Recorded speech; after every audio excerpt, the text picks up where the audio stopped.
Welcome back to the Piping Pastor. Well, today is just one of those live chat videos, so no introductory slide, just me talking. I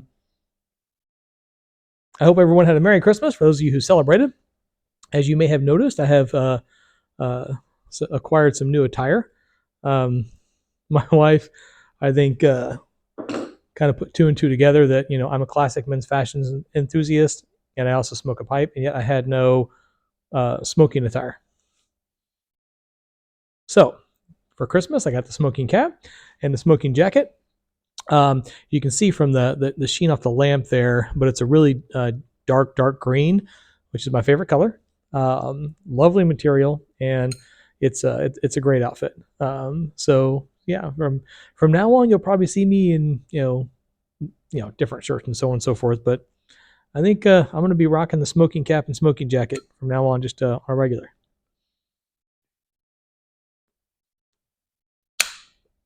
When I opened this up, my oldest daughter asked, what it was for.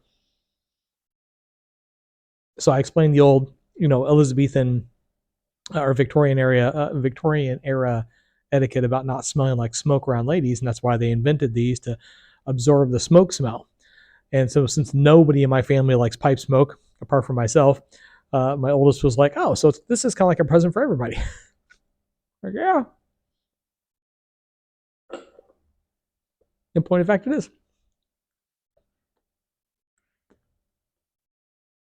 And today, as we're celebrating the Christmas season and kind of enjoying my Christmas time off, I'm smoking my favorite blend, which is the Seattle Pipe Club's Bourbon Barrel Aged Plum Pudding.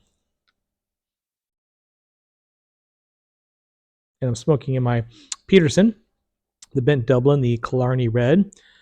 And my youngest daughter actually chose this pipe for this video. So I was like, "Oh, it's the first video with my new smoking jacket." And she was like, "Well, you got to do Christmas colors. So here, use the red pipe." Like, that makes absolute sense. In point of fact, she's just off camera just now practicing her katana strokes. She made me promise not to put her on video, even if I blurred her face. So I shan't be turning the camera, but she's practicing her katana strokes just off camera there. She's a big fan of anime, and so we didn't want her to have a hobby where it's just watching TV. So if you're going to be into it, fine, be into it, but be into it in an active manner.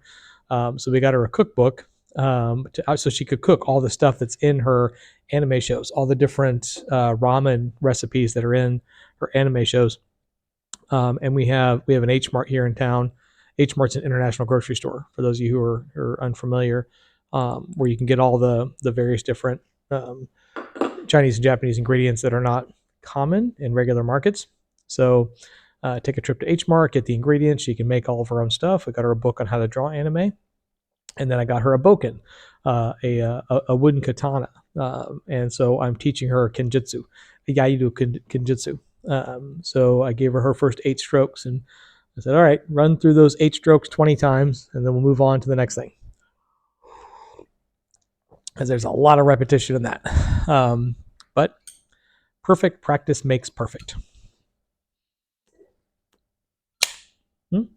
Practice makes perfect? No, she just asked, "Does practice make perfect?" No, because poor practice perfects poorness. Perfect practice makes perfect. I'm not going to edit your voice out if it came in there, so. But I'm doing I think they call it a Christmas haul video.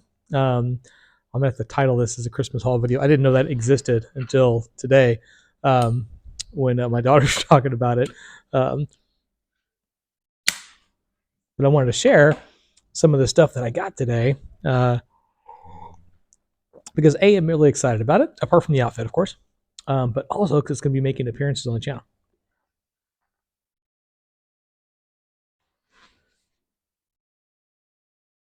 I got today 4 Malcolm guidebooks. Faith, Hope, and Poetry, Theology of the Poetic Imagination, Parable and Paradox, which is wonderful. It's all the sonnets based on the the sayings of Jesus. Lifting the Veil, Imagination in the Kingdom of God. And of course, I think that's an ode to Larkin in the title there. And then finally, Sounding the Seasons. So Sonnets for the Christian Year. This is I guess I wouldn't call it a prequel, but the preceding book to David's Crown, the Corona that I purchased last year of his.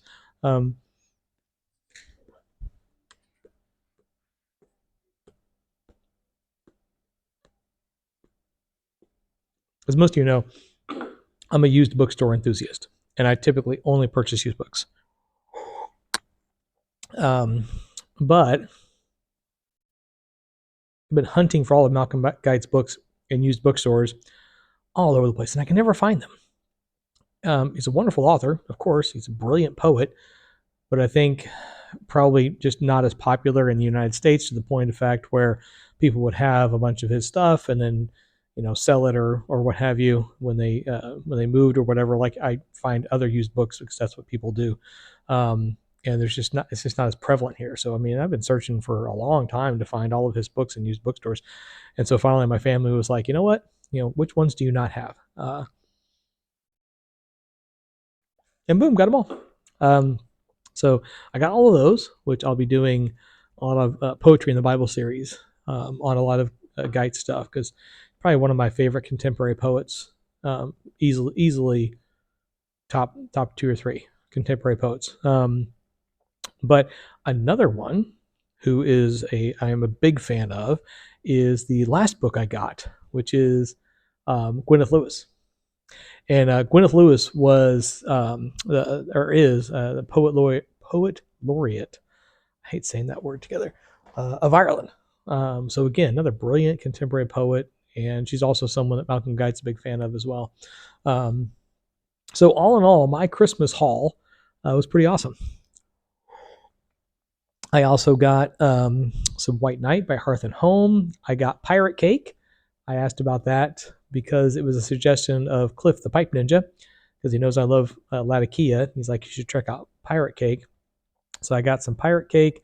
I got, let's say, the White Knight. I got some Maltese Falcon. And I got some Haunted Bookshop, which I think I'm going to be sharing with a friend of mine who's a big burly person, a big, Darkfire, Kentucky burly guy, because I'm not much of a burly person. But I wanted to give it a go, because everyone talks. I've never bought it before because I'm not a burly person. And from everything I've heard, it's a very, it's a burly.